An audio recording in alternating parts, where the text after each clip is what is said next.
কথাতেই তো বলে মাছে ভাতে বাঙালি। আর এই মাছের ওপর নির্ভর করে যাদের জীবন জীবিকা চলছে তারাই তো বঞ্চিত হচ্ছেন। মমতা বন্দ্যোপাধ্যায় এবং তার সরকার কোনো রকমের কোনো সদিচ্ছা কি দেখিয়েছেন এই সকল মৎস্যজীবীদের জন্য? কোনো রকমের কোনো সুবিধামূলক প্রকল্পকে সামনে এনেছেন? যেখানে প্রধানমন্ত্রী নরেন্দ্র মোদী তিনি আজ সিঙ্গুরের মাটি থেকে দাঁড়িয়ে এই সকল মৎস্যজীবীদের কথা ভাবতে পাচ্ছেন, সেখানে বাংলার রাজ্য সরকার তারা কি সত্যিই ভাবতে পাচ্ছেন না? তারা আবার কটাক্ষ করছেন প্রধানমন্ত্রী কি বললেন তা নিয়ে মন্তব্য করে বসলেন শশী পাজা, রাজ্যের মন্ত্রী। কিন্তু তার কথা যে সর্বৈব মিথ্যে তা তো স্পষ্ট হয়ে গেল মৎস্যজীবীদের কথাতে।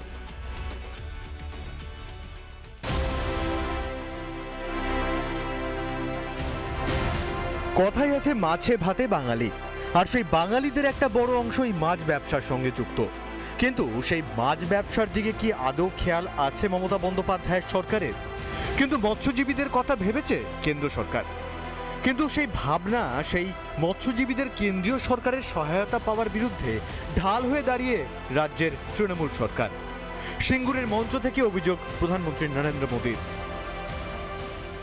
बंगाल में लाखों परिवार मछली के काम से जुड़े हुए हैं। यहाँ से अभी जितनी मछली एक्सपोर्ट होती है उससे कहीं अधिक संभावनाएं बंगाल में है।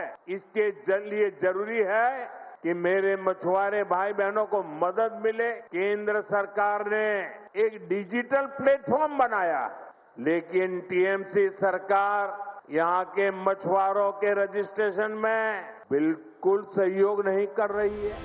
কিন্তু তৃণমূলের মন্ত্রী স্বভাবসিদ্ধভাবেই সেই সকল অভিযোগ মানতে নারাজ। মৎস্য ব্যবসায়ীদের জন্য নাকি হাত খুলে কাজ করেছে তৃণমূল কংগ্রেস।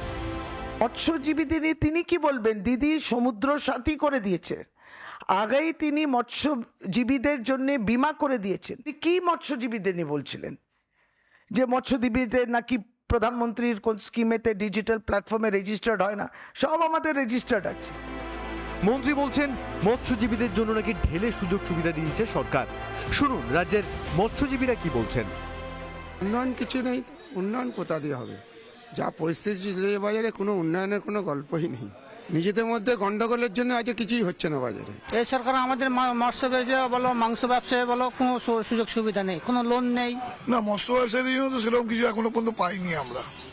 সরকারি কোনো সুবিধের মধ্যেও আমরা পড়িনি, পাইও না।